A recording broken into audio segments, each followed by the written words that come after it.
To my channel. ಇವತ್ತಿನ ಬ್ಲಾಗ್ನ start ಮಾಡತ್ತೀನಿ. ಅದಕ್ಕಿಂತ ಮುಂಚೆ ಇನ್ನೂ ಯಾರೆಲ್ಲ ನನ್ನ ಚಾನಲ್ನ ಸಬ್ಸ್ಕ್ರೈಬ್ ಮಾಡಿಲ್ಲ, ಪ್ಲೀಸ್ ಒಂದು ಸಬ್ಸ್ಕ್ರೈಬ್ ಮಾಡ್ಕೊರಿ. ಇಷ್ಟ ಆದರೆ ಲೈಕ್ ಮಾಡಿರಿ, ಶೇರ್ ಮಾಡಿರಿ, ಕಮೆಂಟ್ ಮಾಡಿರಿ, ಸಪೋರ್ಟ್ ಮಾಡಿರಿ.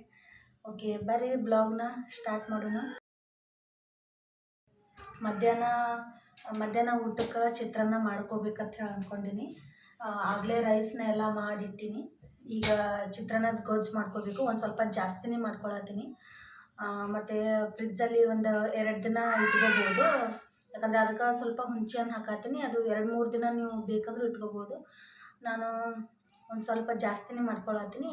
ಮತ್ತು ನಾಳೆ ನಾಡಿದ್ದು ಬೇಕು ಅಂತಂದ್ರೆ ಕೆಲವೊಂದು ಸರಿ ಮಾಡ್ಕೊಳಕ್ಕಾಗಲ್ಲ. ಆದಿತ್ಯನ ಕೆಲಸದೊಳಗೆ ಬೇಕು ಅಂತ ಅನ್ನಿಸ್ದಾಗ ಪಟ್ ಅಂತ ಮಾಡ್ಕೊಂಡ್ಬಿಡ್ಬೋದು.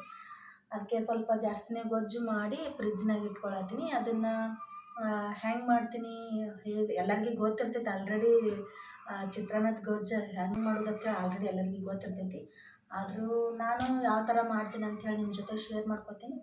ಓಕೆ, ಬರೀ ಬ್ಲಾಗ್ನ ಕಂಟಿನ್ಯೂ ಮಾಡೋಣ. ಬೆಳಗ್ಗೆನೇ ನಾಳೆ ದೋಸೆ ಮಾಡ್ಬೇಕಂಥೇಳಿ ಉದ್ದಿನಬೇಳೆ ಮತ್ತು ಅಕ್ಕಿನ ನೆನೆ ಹಾಕ್ಕೊಂಡಿನಿ, ತೊಳ್ಕೊಂಡು ನೆನೆ ಹಾಕ್ಕೊಂಡಿನಿ. ಈಗ ಚಿತ್ರಾನ್ನದ ಗೊಜ್ಜು ರೆಡಿ ಮಾಡೋಣ, ಬರ್ರಿ. ಓಕೆ, ಇಲ್ಲಿ ರೈಸು ಮಾಡಿಟ್ಕೊಂಡಿನಿ ಆವಾಗಲೇ. ಈಗ ಚಿತ್ರಾನ್ನದ ಗೊಜ್ಜು ಮಾಡ್ಕೊಳ್ಳೋಣ, ಬರ್ರಿ. ಮಾಡಿ ಮತ್ತು ಒಂದು ಸ್ವಲ್ಪ ಆದಿತ್ಯಗೆಲ್ಲ ರೆಡಿ ಮಾಡಬೇಕು. ಅವನಿಗೇನು ಸ್ನಾನ ಎಲ್ಲ ಮಾಡಿಸಿಲ್ಲ. ಸ್ನಾನ ಎಲ್ಲ ಮಾಡಿಸಿದ್ದಾಯಿತು, ಬಟ್ ಪೌಡ್ರ್ ಆವಾಗಲೇ ಏನೂ ಹಚ್ಕೊಳ್ಳಿಲ್ಲ. ಹಚ್ಕೊಳ್ಳೋಕ್ಕೂ ಎಷ್ಟು ಕಿರಿಕಿರಿ ಮಾಡ್ತಾನೆ. ಏನು ಮಾಡ್ತೀಯ ಆದಿತ್ಯ ನೋಡ್ರಿ. ಇಲ್ಲಿ ಹುಣಸೆಹಣ್ಣು ನೆನೆ ಇಟ್ಕೊಂಡಿನಿ. ನೀವು ಬೇಕು ಅಂತಂದ್ರೆ ಟೊಮೆಟೊನೂ ಹಾಕೋಬೋದು. ನಾನು ಇಲ್ಲಿ ಒಂದು 2-3 ದಿನದ ಮಟ್ಟಿಗೆ ಇಟ್ಕೊಳ್ಳೋದ್ರಿಂದ ಈ ಗೊಜ್ಜನ್ನು ಹಾಕ್ಕೊಳತ್ತೀನಿ. ನೀವು ಬೇಕು ಅಂದರೆ ಟೊಮೆಟೊನೂ ಹಾಕೋಬೋದು. ಇನ್ನು ರೈಸ್ ಇದು ಬಿಸಿ ಐತಿ. ಇದನ್ನೆಲ್ಲ ಈ ಥರ ಉಂಡೆ ಥರ ಏನಾದರೂ ಆಗಿತ್ತಂದ್ರೆ ಈ ಥರ ಎಲ್ಲ ಒಡ್ಕೊಂಡು ಬಿಡ್ತೀನಿ. ಈ ಥರ ಎಲ್ಲ ಕಲಿಸ್ಕೊಂಡು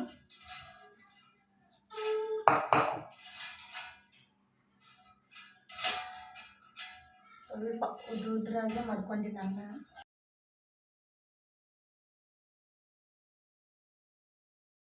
ಅಷ್ಟು ಉದ್ರಲ್ಲ. ಯಾಕಂದ್ರೆ ಆದಿತ್ಯಗೂ ತಿನ್ನಿಸೋದ್ರಿಂದ ಜಾಸ್ತಿ ಉದುರೆಲ್ಲ ಮಾಡೋಕ್ಕಾಗಲ್ಲ. ಸ್ವಲ್ಪ ಅನ್ನ, ಸ್ವಲ್ಪ ರೈಸ್ನ ಆದಷ್ಟು ಮೆತ್ತಿಗೆ ಮಾಡ್ತೀನಿ ರೈಸ್. ಯಾಕಂದ್ರೆ ಆದಿತ್ಯಗೂ ಅಷ್ಟು ಉದ್ರಂದು ಮಕ್ಕಳಿಗೆ ಕೊಡಬಾರ್ದು, ಅದು ಜೀರ್ಣ ಆಗಲ್ಲ.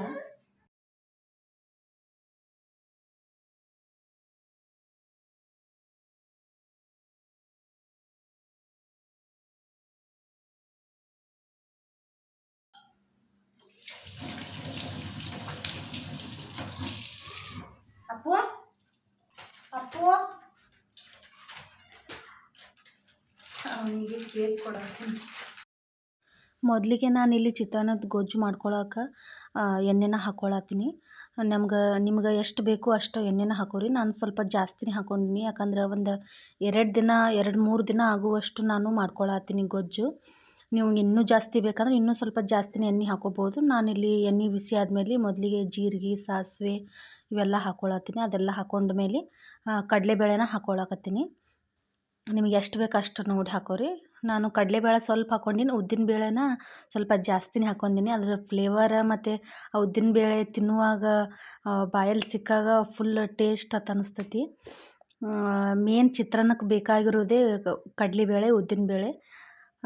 ಆಮೇಲೆ ನಂತರ ನಾನು ಶೇಂಗಾ ಬೀಜನ ಹಾಕ್ಕೋತೀನಿ. ಯಾಕಂದ್ರೆ ಅದು ಮೊದಲೇ ನಾನು ಹುರ್ಕೊಂಡೆಲ್ಲ ಇಟ್ಕೊಂಡಿನಿ. ಮತ್ತು ಇದರಲ್ಲಿ ಹಾಕ್ಕೊಂಡ್ರೆ ಮತ್ತು ಸ್ವಲ್ಪ ಹೊತ್ತಿ ಹೋಗೋ ಚಾನ್ಸಸ್ ಇರ್ತೈತಿ. ಅದಕ್ಕೆ ಆಮೇಲೆ ಹಾಕ್ಕೊಳತ್ತೀನಿ ಅದನ್ನು. ಮತ್ತು ಇಲ್ಲಿ ಆಮೇಲೆ ನಾನಿಲ್ಲಿ ಮೆಣಸಿನ್ಕಾಯಿನ ಹಾಕ್ಕೊಳತ್ತೀನಿ, ಹಸಿಮೆಣ್ಸಿನ್ಕಾಯಿ. ನಿಮ್ಗೆ ಎಷ್ಟು ಬೇಕು ಅಷ್ಟು ನೋಡಿ ಹಾಕೋರಿ. ಮತ್ತು ನಾನು ಖಾರದ ಪುಡಿನೂ ಹಾಕ್ಕೊಳಕತ್ತೀನಿ ಆಮೇಲೆ. ಓಕೆ, ಇಷ್ಟ ಆಗ್ಬೇಕು ನೋಡಿರಿ. ಕಡಲೆಬೇಳೆ, ಉದ್ದಿನಬೇಳೆ ಇಷ್ಟು ಕೆಂಪಗೆ ಆಗಬೇಕು. ಅದು ಎಣ್ಣೆಲಿ ಫುಲ್ ಫ್ರೈ ಆಗಬೇಕು. ಫುಲ್ಲು ಹೊತ್ತೋ ಥರ ಅಲ್ಲ, ಇಷ್ಟು ಕೆಂಪಾದರೆ ಸಾಕು. ಮತ್ತು ಇಲ್ಲಿ ಹಸಿಮೆಣ್ಸಿನ್ಕಾಯಿನ ಹಾಕ್ಕೊಂಡು ಅದನ್ನು ಸ್ವಲ್ಪ ಫ್ರೈ ಮಾಡ್ಕೊಳತ್ತೀನಿ.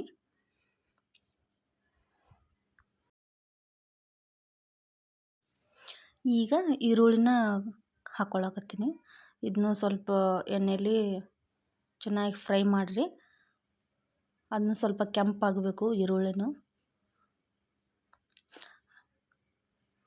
ನಾನು ಯಾವಾಗಲೂ ಇದೇ ಥರನೇ ಮಾಡಿಟ್ಕೊಳ್ಳೋದು. ಯಾಕಂದ್ರೆ ಕೆಲವೊಂದು ಸರಿ ನಮ್ಗೆ ಅಡ್ಗೆ ಮಾಡೋಕೆ ಏನೋ ಮೂಡ್ ಇಲ್ಲದೆ ಇರುವಾಗ, ಮತ್ತು ನಮಗೆ ಅರ್ಜೆಂಟಾಗಿ ಅಡ್ಗೆ ಮಾಡ್ಬೇಕಂದಾಗ, ಮತ್ತು ಏನು ಮಾಡೋದಪ್ಪ ಅಂತ ಅಂದ್ಕೊಂಡಾಗ ಇದು ಈ ಥರ ಗೊಜ್ಜು ಮಾಡಿ ಇಟ್ಕೊಂಡ್ರೆ ನೀವು ಪಟ್ ಅಂತ ರೈಸ್ ಮಾಡಿಕೊಂಡು ಅದಕ್ಕೆ ಮಿಕ್ಸ್ ಮಾಡ್ಕೊಂಡ್ರೆ ಮುಗೀತು. ಸೂಪರ್ ಟೇಸ್ಟ್ ಇರ್ತೈತಿ. ನೀವು ಟ್ರೈ ಮಾಡಿ ನೋಡಿರಿ. ಇದು ಸೇಮ್ ಇದೇ ಥರನ ಪುಳಿಯೋಗರೆ ಗೊಜ್ಜು ಮಾಡ್ಕೋತಾರೆ. ಅದು ಏನಿಲ್ಲ, ಸ್ವಲ್ಪ ಅದಕ್ಕೆ ಬೆಲ್ಲ ಸೇರಿಸ್ಕೋಬೇಕಾಕತ್ತೆ ಅಷ್ಟೇ. ಇವಾಗ ನಾನು ಹುಣಸೆಹಣ್ಣ ಏನು ನೆನೆ ಇಟ್ಕೊಂಡಿದ್ನಲ್ಲ ಅದನ್ನೆಲ್ಲ ಈ ಥರ ಕಿವುಸ್ಕೊಂಡು ಅದನ್ನೆಲ್ಲ ರಸ ಇದು ಮಾಡ್ಕೊಳಕತ್ತೀನಿ, ಹಿಂಡ್ಕೊಳಕತ್ತೀನಿ. ಇವಳು ನೋಡ್ರಿ ಐಸ್ ಕ್ರೀಮ್ ತೋರ್ಸತ್ತ. ಮತ್ತು ಈಗ ಅರಿಶಿನ ಪೌಡರ್ನ ಹಾಕ್ಕೊಳತ್ತೀನಿ. ನಿಮ್ಗೆ ಎಷ್ಟು ಬೇಕು ಅಷ್ಟು ನೋಡಿಕೊಂಡು ನೀವು ಹಾಕೋರಿ. ನಾನಿಲ್ಲಿ ಒಂದು ಚಿಕ್ಕ ಸ್ಪೂನ್ಲೆ ಒಂದೂವರೆ ಸ್ಪೂನ್ನ ಹಾಕ್ಕೊಳಕತ್ತೀನಿ. ಇದನ್ನು ಸ್ವಲ್ಪ ಫ್ರೈ ಮಾಡಿರಿ. ಈಗ ರುಚಿಗೆ ತಕ್ಕಷ್ಟು ಉಪ್ಪು, ಅದು ಏನು ನಾವು ಗೊಜ್ಜು ಮಾಡ್ಕೊಳಕತ್ತೇವಲ್ಲ ಅದಕ್ಕಷ್ಟೇ, ಅದ್ರ ರುಚಿಗಷ್ಟೇ ನಾವು ಹಾಕಬೇಕು ಉಪ್ಪು.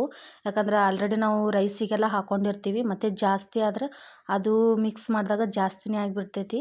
ಇದು ಎಷ್ಟು ಐತಲ್ಲ ಗೊಜ್ಜು ನೋಡಿಕೊಂಡು ನೀವು ಅದ್ರ ರುಚಿಗಷ್ಟೇ ನೀವು ಸ್ವಲ್ಪ ಉಪ್ಪು ಹಾಕೋರಿ. ಓಕೆ, ಇಲ್ಲಿ ನಾನು ಎಲ್ಲ ಕಿವುಸಿ ಇಟ್ಕೊಂಡಿದ್ನೆಲ್ಲ ಹುಣಸೆ ಹಣ್ಣು ಅದನ್ನೆಲ್ಲ ಹಿಂಡ್ಕೊಳಕತ್ತೀನಿ.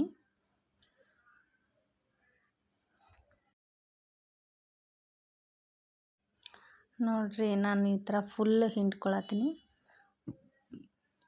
ಈಗ ಇದು ಒಂದು ಸ್ವಲ್ಪ ಕುದಿಬೇಕು. ಇದೆಲ್ಲ ಅದ್ರ ಜೊತೆ ಫುಲ್ ಕುದ್ಮೇಲೆ ಸ್ವಲ್ಪ ಗಟ್ಟಿ ಆಕ್ಕೈತಿ.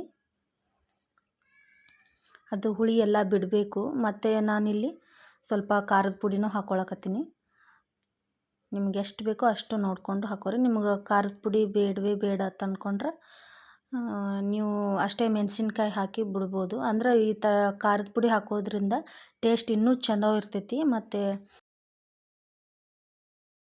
ಓಕೆ ನೋಡಿರಿ, ಅದು ಈ ಥರ ಕುದಿ ಬರಬೇಕು, ಇನ್ನೂ ಕುದಿಬೇಕದು.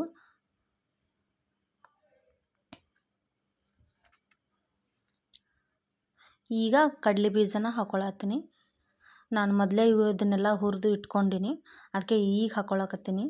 ಮೊದಲೇ ನಾನು ಹಾಕ್ಕೊಳ್ಳಿಲ್ಲ, ಇಲ್ಲಾಂದ್ರೆ ಎಲ್ಲ ಹೊತ್ತಿ ಹೋಗಿಬಿಡ್ತಾವೆ ಶೇಂಗಾ, ಅದು ಟೇಸ್ಟ್ ಅಂತ ಅನ್ಸಲ್ಲ. ಇವಾಗ ಹಾಕ್ಕೊಂಡ್ರೆ ಅದು ಟೇಸ್ಟ್ ಇರ್ತೈತಿ.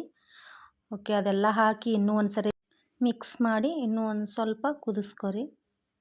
ಇದು ನೀವು ಬೇಕಂದ್ರೆ ಒಂದು ವಾರದ ಮಟ್ಟಿಗೂ ಇಡ್ಬೋದು. ಯಾಕಂದರೆ ಹುಣಸೆ ಹಣ್ಣು ಹಾಕಿರೋದ್ರಿಂದ ಈ ಗೊಜ್ಜು ಏನೂ ಆಗಲ್ಲ. ಒಂದು ವಾರದ ಮೇಲೇ ಇಡ್ತಾರೆ. ನನಗೆ ಅಷ್ಟು ಮಾಡ್ಕೊಳ್ಳೋದೇನು ಬೇಡ, ಒಂದು 2-3 ದಿನದ ಮಟ್ಟಿಗಾದ್ರೆ ಸಾಕು. ನಾನು ಯಾಕಂದ್ರೆ ಒಂದು ದಿನ ಬಿಟ್ಟು ಇನ್ನೂ ಒಂದು ದಿನ, ಇಲ್ಲ ಅಂದ್ರೆ 2 ದಿನ ಬಿಟ್ಟು ಇನ್ನೂ ಒಂದು ದಿನ ಈ ಥರ ಬೇಕು ಅಂತ ಅನ್ನಿಸ್ದಾಗ ನಾನು ಮಿಕ್ಸ್ ಮಾಡ್ಕೊತೀನಿ. ಓಕೆ ನೋಡಿರಿ, ಗೊಜ್ಜು ರೆಡಿ ಆಯಿತು. ಎಷ್ಟು ಸೂಪರಾಗಿ ಕಾಣಿಸತೈತಿ, ನೀವೇ ನೋಡಿರಿ. ಖಂಡಿತವಾಗ್ಲೂ ಟ್ರೈ ಮಾಡಿರಿ, ಅಷ್ಟೇ ಸೂಪರಾಗಿರ್ತೈತಿ. ಫುಲ್ ಈಸಿ ಐತಿ. ನಾನು ಯಾವಾಗಲೂ ಇದೇ ಥರ ಮಾಡೋದು. ಕೆಲವೊಬ್ಬರು ಇದಕ್ಕಿಂತ ಬೇರೆ ಥರನೂ ಮಾಡ್ಕೋಬೋದು. ನಾನು ಯಾವಾಗಲೂ ಇದೇ ಥರನೇ ಸಿಂಪಲ್ಲಾಗಿ ಮಾಡ್ಕೋತೀನಿ. ಈರುಳ್ಳಿ ಬೇಡ ಅನ್ನೋರು ನೀವು ಬೆಳ್ಳುಳ್ಳಿನೂ ಹಾಕ್ಕೋಬೋದು. ನಾನಿಲ್ಲಿ ಈರುಳ್ಳಿನ ಹಾಕ್ಕೊಳತ್ತೀನಿ. ಬೆಳ್ಳುಳ್ಳಿ ಹಾಕೊಂಡ್ರೆ ಇನ್ನೂ ಜಾಸ್ತಿ ದಿನವೇ ಇಟ್ಕೋಬೋದು ನೀವು ಫ್ರಿಜ್ಜಲ್ಲಿ. ಈರುಳ್ಳಿ ಅಷ್ಟೊಂದು ತಡೆಯಲ್ಲ, ಭಾಳಾದ್ರೆ ಒಂದು ವಾರ ಆರಾಮಾಗಿ ನೀವು ಇಟ್ಕೋಬೋದು. ಓಕೆ, ಅದನ್ನೆಲ್ಲ ಒಂದು 2 ಚಮಚ ಅಷ್ಟೇ ನಾನು ಹಾಕಿದ್ದು. ಒಂದು ದೊಡ್ಡ ಚಮಚಲ್ಲೇ ಒಂದು ಚಮಚ ಅಂತ ಅನ್ಕೋರಿ. 1 ಚಮಚ ಅಷ್ಟೇ ನಾ ಹಾಕಿದ್ದು. ಅದು ಹಾಕಿ ಮಿಕ್ಸ್ ಮಾಡಿದ ತಕ್ಷಣ ಎಲ್ಲ ಖಾರ, ಉಪ್ಪು ಮತ್ತು ಹುಳಿ ಎಲ್ಲನೂ ಸೂಪರಾಗಿತ್ತು. ನಾನು ಅದನ್ನೇನು ಮತ್ತೆ ವಾಪಸ್ ಬಿಸಿ ಮಾಡೋಕ್ಕೆ ಹೋಗಿರಲಿಲ್ಲ, ಯಾಕಂದ್ರೆ ರೈಸೇ ಬಿಸಿ ಇತ್ತು. ಅದಕ್ಕೆ ಅದನ್ನು ಮಿಕ್ಸ್ ಮಾಡಿಕೊಂಡು ಈಗ ನಿಮ್ಗೆ ಟೇಸ್ಟ್ ಮಾಡಿನೂ ಹೇಳತ್ತೀನಿ. ನಿಜವಾಗ್ಲೂ ಹೇಳ್ತೀನಿ, ನೀವು ಟ್ರೈ ಮಾಡಿದ ಮೇಲೇ ನಿಮ್ಗೆ ಅದ್ರ ರುಚಿ ಗೊತ್ತಾಗೋದು. ನಾನು ಹೇಳಿದ್ರೆ ಅಷ್ಟು ನಿಮಗೆ ಗೊತ್ತಾಗಲ್ಲ, ಅಷ್ಟು ಸೂಪರಾಗಿತ್ತು. ಹುಳಿ, ಖಾರ, ಉಪ್ಪು ಮತ್ತು ಅದು ಉದ್ದಿನಬೇಳೆ, ಕಡಲೆಬೇಳೆ ಹಾಕಿದ್ವಲ್ಲ, ಅದನ್ನೆಲ್ಲ ಬಾಯಲ್ಲಿ ಅದು ಬಂದಾಗ ಒಂಥರ ಟೇಸ್ಟ್ ಇತ್ತು. ನೀವು ಟ್ರೈ ಮಾಡಿರಿ. ಈ ಥರ ಯಾವಾಗ ಬೇಕು ಆವಾಗ ಆರಾಮಾಗಿ ಕಲಿಸ್ಕೊಂಡು ಚಿತ್ರಾನ್ನನ ತಿನ್ಕೋರಿ. ನಾನು ನೋಡಿದ್ರೆ ಗೊತ್ತಾಗ್ಬೋದು ನಿಮ್ಗೆ ಫುಲ್ ಟೇಸ್ಟ್ ಆಗ್ಯದ ಅಂತೇಳಿ. ಹಾಗೆ ತಿನ್ನತ್ತೀನಿ.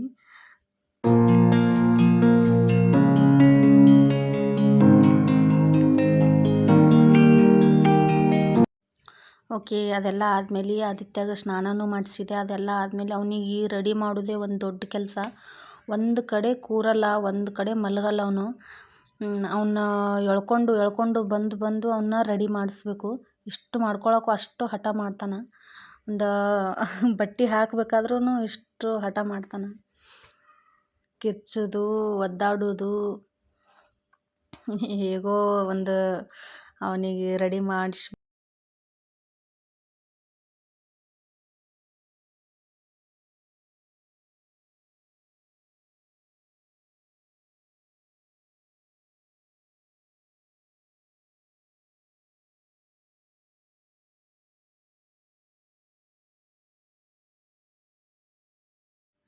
ನೋಡ್ರಿ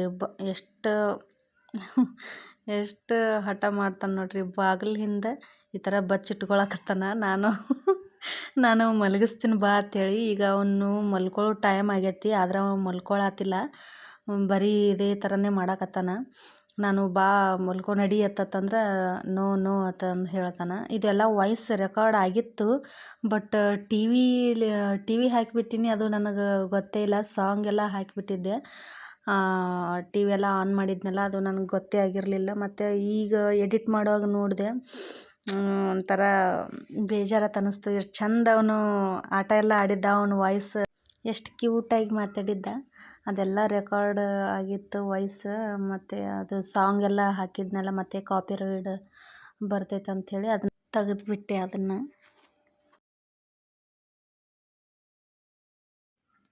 ಓಕೆ, ಅವನು ಎಷ್ಟು ಮಾಡಿದರೂ ಮಲ್ಕೊಳಕ್ಕೆ ಬಾ ಅಂದರೂ ಹೊಟ್ಟೆ ಬರಲೇ ಇಲ್ಲ. ಏನೇ ಮಾಡಿದ್ರೂ ಮಲ್ಕೊಳ್ಳಿಲ್ಲ. ಅದಕ್ಕೆ ಅವನ ಪಾಡಿಗೆ ಅವನ್ನ ಬಿಟ್ಬಿಟ್ಟೆ. ಎಷ್ಟೊತ್ತವರೆಗೂ ಎಷ್ಟೊತ್ತನ ಆಡಲಿ ಅಂತ ಹೇಳಿಬಿಟ್ಟು.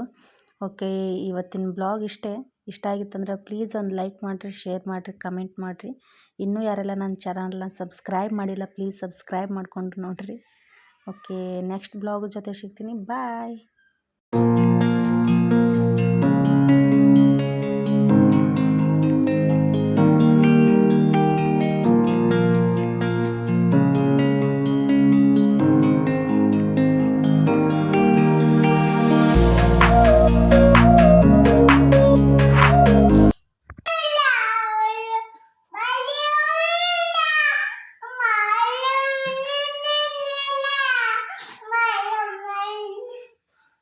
ಪಾಪ ಮನಸ್ಸು ಹಾಡಾಡ್ತೀನಿ ಮಗಸದನ್ನ